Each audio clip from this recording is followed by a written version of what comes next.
Hi, everyone, and welcome to a new section of our chapter on the very early American government under George Washington. Last time we looked at some problems at home, like with political parties forming and the Whiskey Rebellion, and today we'll look at some outside problems. So, the French decided to go out on a revolution, just like us. And their motto is liberty, equality, and fraternity, which means brotherhood. All sounds very nice. Oh, liberty, freedom. They don't want a bad king either. And America's like, oh, that sounds great.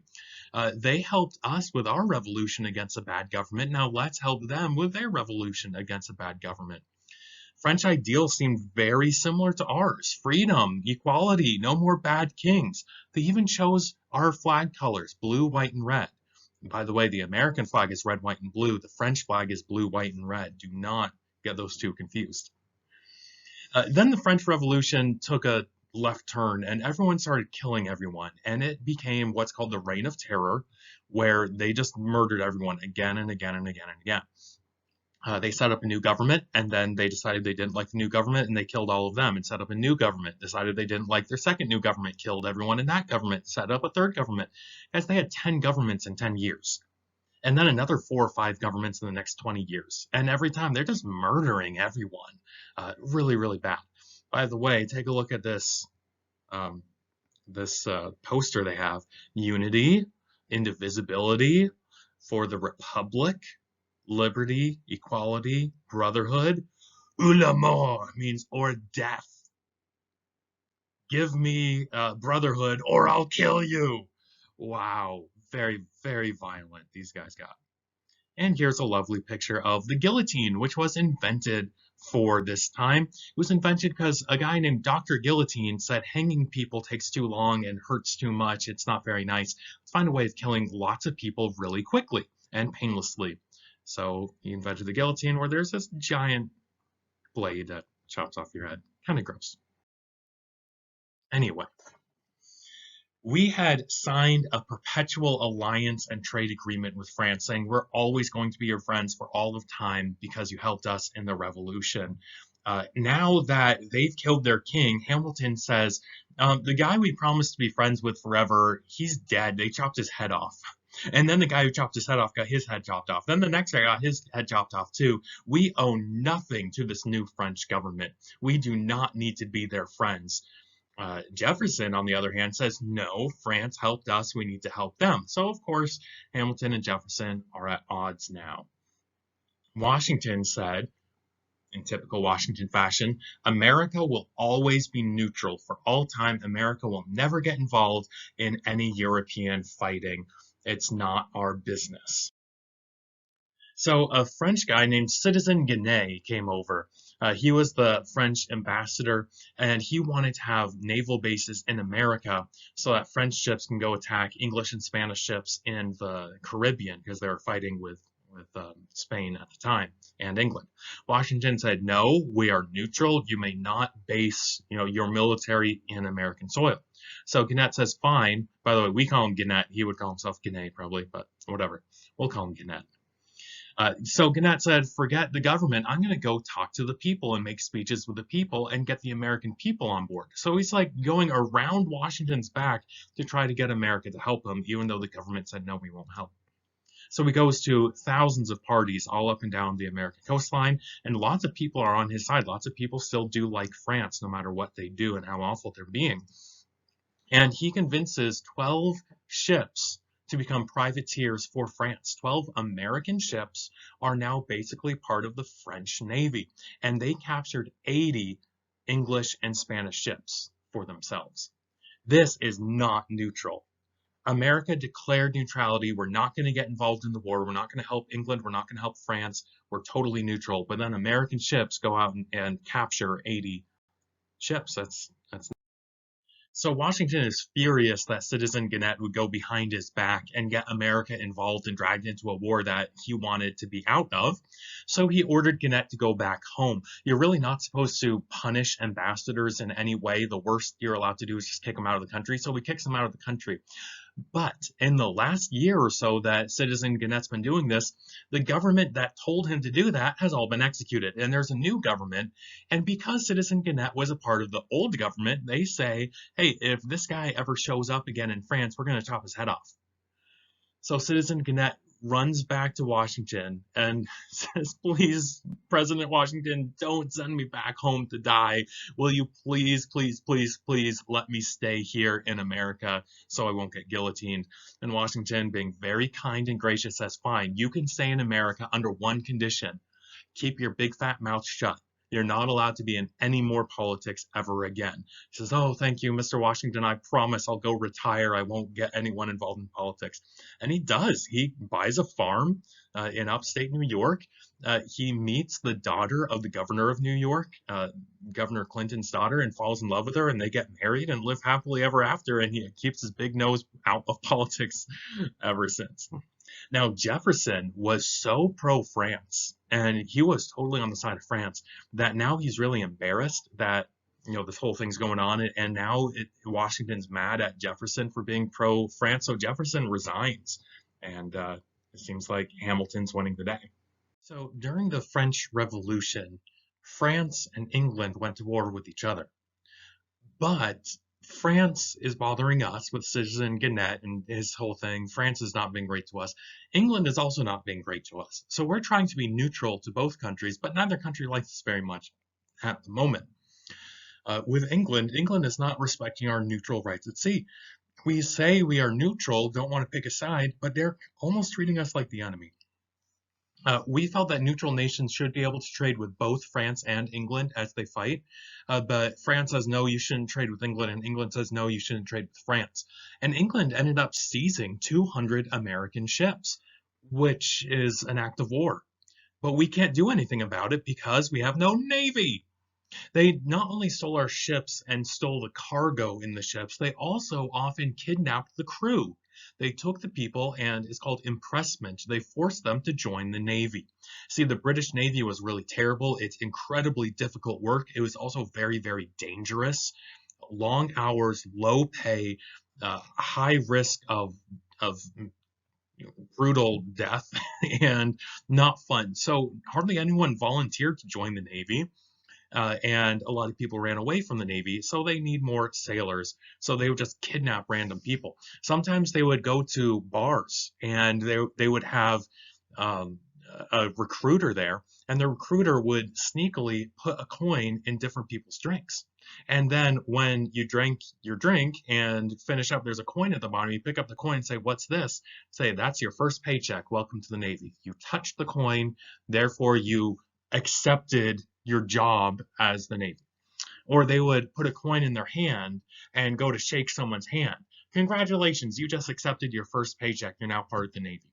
Sometimes they even did something called press gangs, where they would just find random people on the street, knock them over the head, and drag them off to sea. Like, what?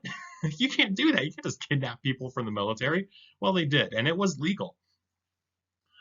Here's a turtle called the Ograbme that is trying to grab a smuggler or someone with a barrel of sugar. I really don't know what's going on here, but it's funny.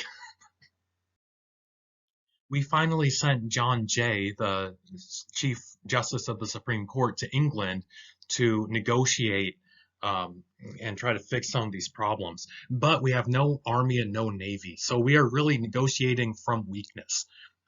We say, hey, you got to stop attacking our ships. And then they can say, or what? And the answer to that is, we'll ask again more nicely. There really is not an or else. So he went there, and because we have no army, no navy, we did get a treaty, but it wasn't very good for us. They kept a lot of good things and didn't give us very much. We agreed to limit trade with France and pay back loans that we had made to the British people that we hadn't been able to pay off. They agreed to take away all their soldiers from the Northwest that they had already promised to do after the Revolution. They promised to pay us for all the 200 ships that they captured, and finally allow more trade with them. And here is a copy of the Jay Treaty, a treaty of amity, that means friendship, commerce, and navigation between His Britannic Majesty and the United States of America by their President, with the advice and consent of their Senate. Pretty cool. Congress didn't like it at all, but it was the best treaty that Jay could have. People got really mad at Jay for giving up some rights and not getting everything he wanted, but what else can you do? We're also having issues with Spain. Spain owned Florida and Louisiana, and Spain had been telling Indians to attack us. They prevented us from using the port of New Orleans, Louisiana, NOLA. So we send Pinckney to Spain, Charles Pinckney, signer of the Constitution. He gave us the Pinckney Treaty. That treaty gave us the right of deposit at NOLA. That allows our ships to put their wares in warehouses in Louisiana. Basically, it allows us to use the port. And then it clarified the border as the 31 degree line there, you could see. This was a much more popular treaty because we basically got everything we wanted. Washington was so popular that at the end of 8 years, everyone expected him to run for another 4 years. But he said, no, two terms, 8 years is plenty, and I'm getting old and ready to retire. Besides, he said, no leader should become too powerful. And even though I'm a good guy, what if the next powerful leaders are bad guys? We want to make sure that no leaders are too powerful, so 8 years is plenty to be president. So in his farewell speech, very famous farewell speech, you could look it up. It's beautiful. You should read it sometime. He warned against getting involved in European drama. All of Europe hates each other. Every nation in Europe, France, Spain, Germany, England, they're all fighting each other constantly. They're always getting in wars. Don't get involved in European wars. That we have nothing to gain and everything to lose. He said if we ally ourselves with anyone, that would entangle us. So that anytime our friend is in trouble, we would be forced to help them. No entangling alliances to drag us into foreign wars. This is isolationism, saying America needs to deal with America and ignore everyone else. And we were very isolated all the way up to the world wars. He also warned against national debt, saying a country cannot survive if we are in loads and piles of debt. I think he would be spinning in his grave if he knew how much debt we're in right now. And he warned against political parties, saying we all need to work together and not be divided one side or the other. And of course, today America is very divided. But as soon as Washington left, the nation splintered into various political parties. So very sad. So be united, not divided. The election of 1796 was in some ways the first real election in American history. Washington never campaigned. He never went around telling people to vote for him because no one ran against him in the 2 times he ran. He just said, I guess I'll try to be president. Everyone said, yes, we want you to be president. Well, now we are going to have people campaign for president and people fight each other over who gets to be president. There are two parties now, the Democratic Republicans, and they chose Thomas Jefferson to run for president and Aaron Burr to run as vice president, and the Federalists, led by Alexander Hamilton. But they don't choose Hamilton to run for president for a few reasons. He is quite controversial. He is very clever, but he uses his cleverness to kind of attack people, and he has a lot of enemies. So they chose John Adams and Thomas Pinckney instead. That's Charles Pinckney's cousin to run. There was an unforeseen problem in the election process that made Adams president and Jefferson vice president. They said the winner is president, the runner-up is vice president. And they didn't realize that means you can have two bitter enemies working together. And that wasn't great. Imagine if in the last election, we had Biden and Trump working as president and vice president, or the election before that, if we had Trump and Hillary Clinton be the president and vice president. Just think about how much they all dislike each other, and what would Washington, D.C. look like if you had like a Democratic president and a Republican vice president, or vice versa. They'd constantly be fighting one another and not get anything done. Notice that the North votes for Adams pretty much totally, and the South votes for Jefferson. Yeah, so the executive branch, it's a load of problems right now. And Adams is the second president. There's only been one president before, and he was one of the nation's best presidents in all of our history. So that's some big shoes to fill. That's a very tough act to follow. Adams decided to keep all of Washington's cabinet that he could instead of just hiring his own. And that cabinet was previously working with Hamilton a lot. So they keep on going to Hamilton for advice and listening to Hamilton as a leader of their party rather than the president, John Adams. And so we have division within the party, and that's not good. They're not going to get anything done. Several times the cabinet keeps on doing things that is directly opposite of what President Adams wants them to do. And that's why, ladies and gentlemen, if you ever become president, hire your own cabinet. Do not keep the last guy's people.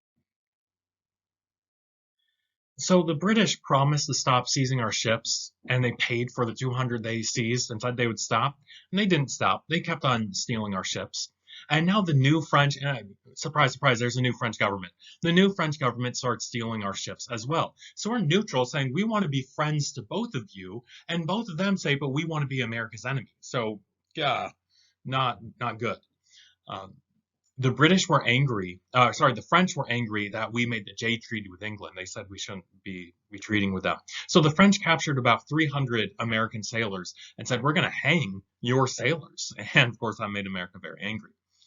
We sent Charles Pinckney to be the ambassador to France, and they wouldn't even talk to him.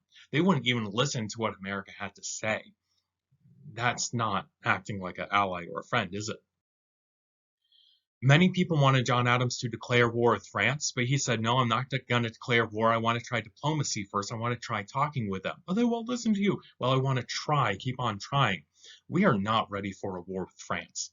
Can you imagine how difficult it would be to send an entire army across the ocean and keep them fed and supplied? We don't have a navy. We don't really have an army. It's not going to work. So to back up Charles Pinckney, he sent John Marshall and Elbridge Gerry. You may recognize these names. John Marshall does become a Supreme Court Chief Justice, and Elbridge Gerry invented gerrymandering. We talked about him in government class. They tried to meet with the French ambassador, Mr. Talleyrand, for 9 months, and he kept on making excuses why he can't listen to America. Eventually, Talleyrand sent 3 little guys, 3 underlings, to go talk, and they said, we will have peace if you give us $250,000 as a bribe, and also give us a $10 million loan. So here's a cartoon there. You want to see the minister? You got to first give us 10 million reasons, capiche? I think he means a bribe. Vive la France. Yeah, they asked for a bribe and a ton of cash. And what do you think America says to that? No. Instead of paying the blackmail, Adams took the letters and put them in the newspaper. He changed the names of the 3 French people to Mr. X, Mr. Y, and Mr. Z to kind of protect their reputation, even though they're bad guys. And he published all these letters saying, hey, you want to talk to me? You got to give us lots of money. And when Adams published that, the people really of the world were outraged, saying, hey, that is not how you treat ambassadors. You can't demand a personal bribe. America's furious, and we say millions for defense, not a cent for tribute. Hey, if we have to pay $10 million, we're not going to pay $10 million as a bribe. We'll pay $10 million to build a battleship and go kick your rears. And here is a coin that says millions for defense, not 1 cent for tribute. Tribute is what the conquered people pay the conquerors. We're not going to do that. So Congress voted to build 40 ships, including 6 frigates, which are huge, huge battleships, really beautiful and awesome. And one of them is still surviving, the Constitution. I've been on it. It's in Boston. It's so cool. They tripled the size of the army. They recalled Washington from retirement to be the new general. And he called Hamilton, Thomas Pinckney, and Henry Knox to be his subordinates. And we're getting ready for war. Are we going to go to war? Find out next time. Bye.